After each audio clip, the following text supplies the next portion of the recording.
Make sure you are seated comfortably, your body relaxed. Close your eyes and focus your attention on your breath, feeling the gentle rise and fall of your lungs. Allow any tensions and worries to slip away with each out-breath, releasing all negativity. With each in-breath, draw in purifying, clean air.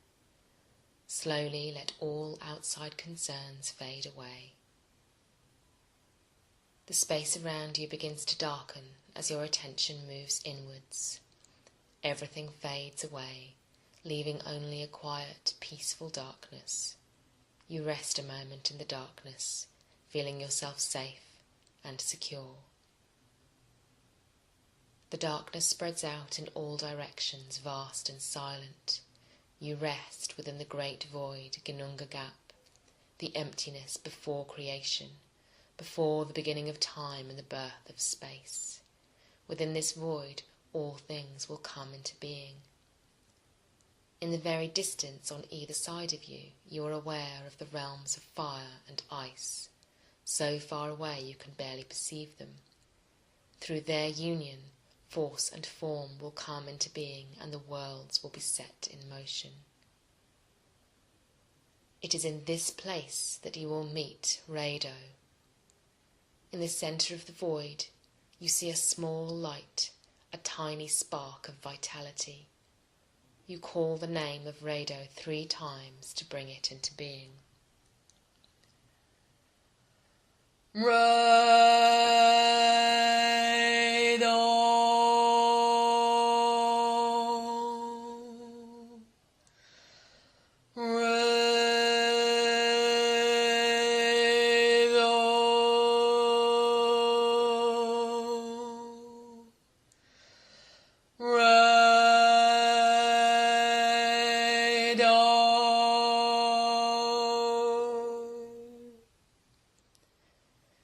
Through the power of your voice, the spark of light transforms, glowing a brilliant red and transforming into the shape of Raidho.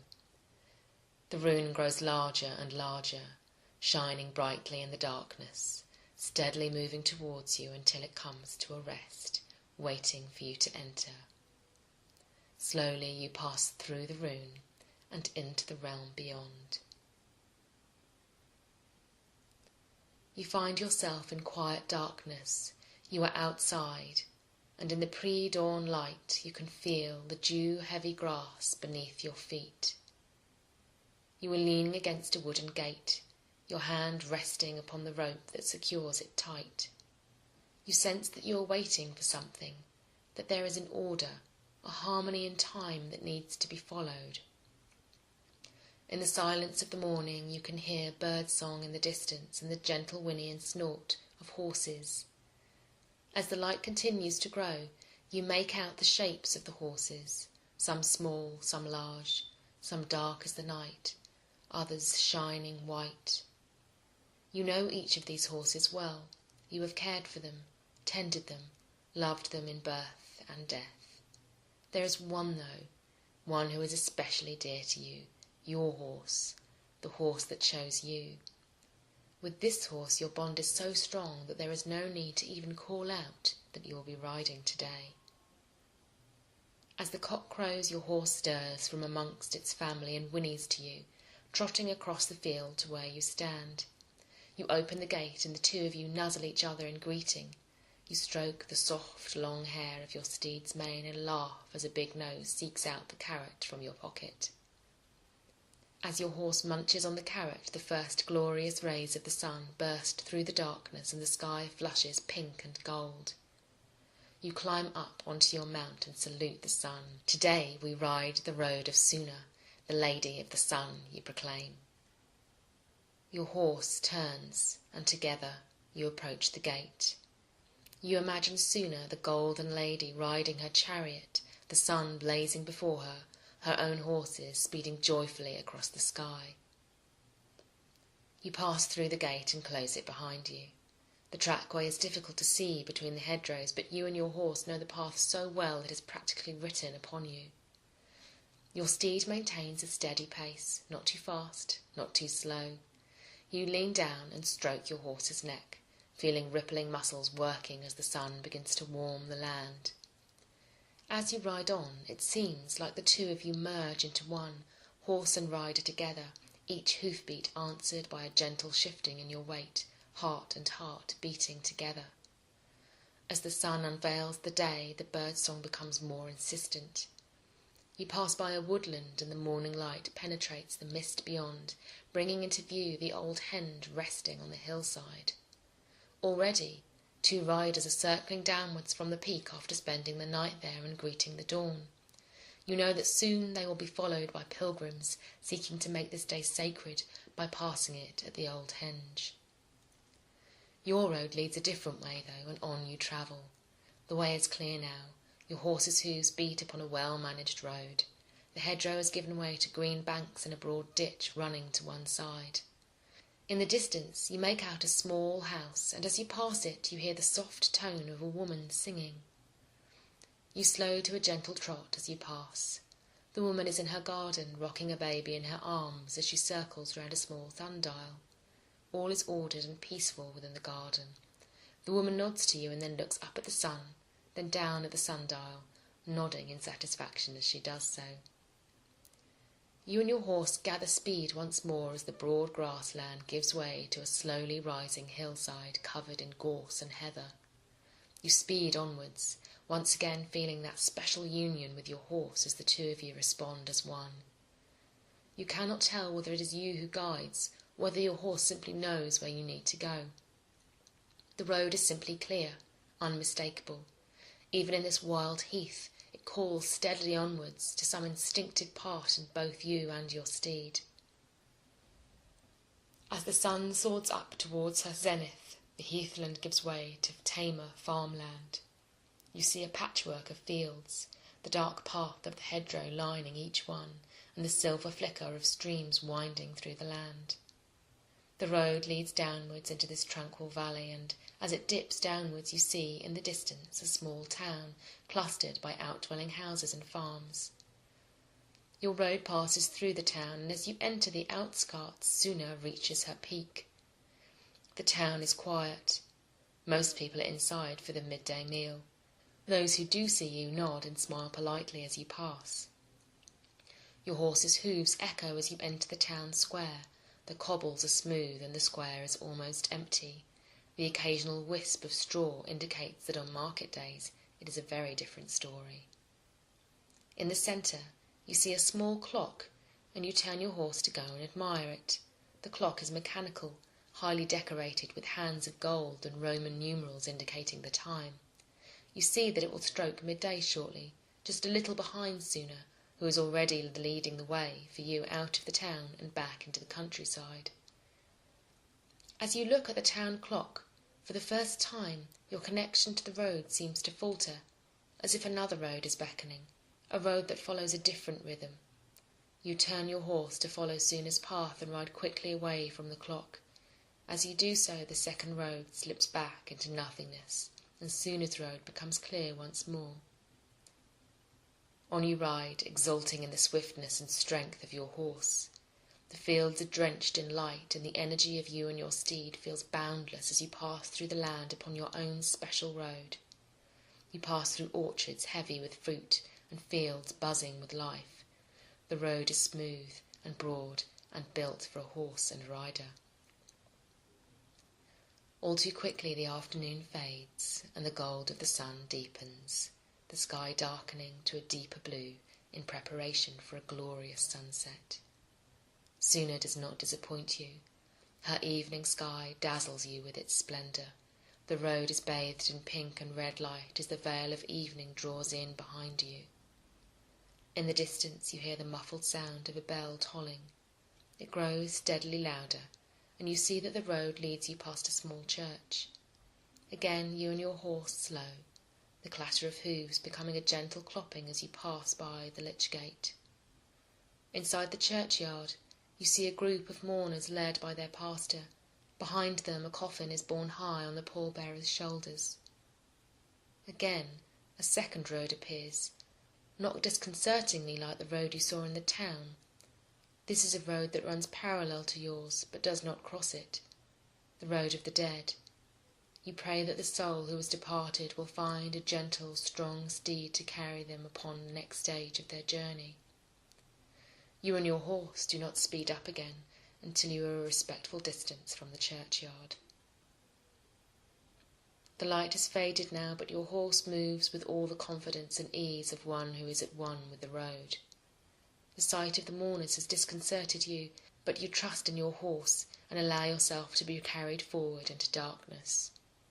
The stars flicker into being above, but as the path begins to rise upwards, clouds sweep overhead, blocking out even their pale light. You hold on tight to your horse, concentrating on the steady beat of hooves upon the pathway, sensing once more the rhythm of your two heartbeats matching each other in speed and strength. It seems to you that where the daytime road was clear and easy for you, the rider, to follow, the nighttime road is where your horse comes into its own. No hesitation holds you back, no sense of unease. Yet you feel unease still, a sense of dread. In the darkness around you anything could be lurking, and as the path climbs upwards and the wind begins to play with the unknown landscape, you feel rustling and movement on either side. You start as footsteps scurry to the left, and hold on tight to your horse as a howl or maybe a laugh pierces the air.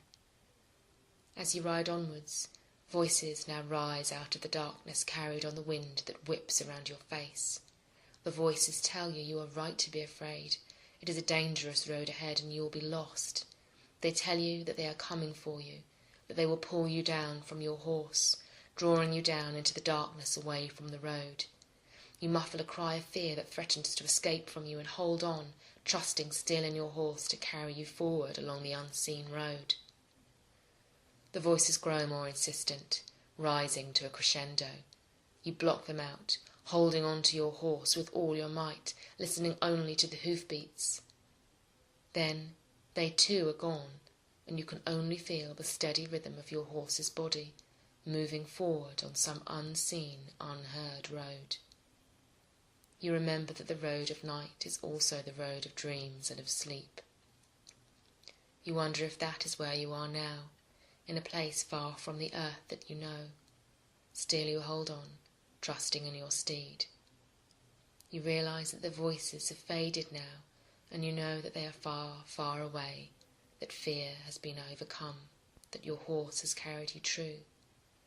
For an instant, the clouds draw back and you see the bright stars above you and around you. Then it is dark once more. It seems a long time before the light comes, bringing with it the steady tramp of hooves upon solid ground. You raise yourself up and peer through the dim light.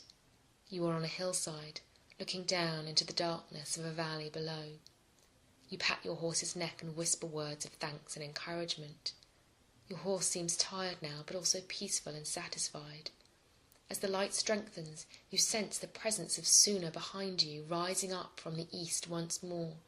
You turn to see the sun, but instead you can make out her chariot, her horses churning the air beneath their flashing hooves, the golden orb of the sun resting in front of the beautiful charioteer, Suna, the blazing lady of the sun. Her eyes meet yours and she laughs, her voice echoing across the sky like a clear bell. She takes one hand from the reins and raises it, showing you a small point of light clasped between her fingers. This she flips up into the sky, watching it spin brightly among the stars for a moment before it falls swiftly downwards. With a shake of her golden hair, Suna draws the reins taut once more and speeds on her way, light blazing forth until you can only see the golden orb of the sun. The tiny point of light continues to fall downwards, straight downwards, towards the valley below, and you see it flicker upon a green field. As you and your horse descend, you recognise this field as your own. You see your own horses quietly grazing, and your dwelling beyond. As you come to the end of the road, you dismount, opening the gate for your horse to pass through. Your horse whinnies to the rest of the herd, and you lead it to the deep water trough.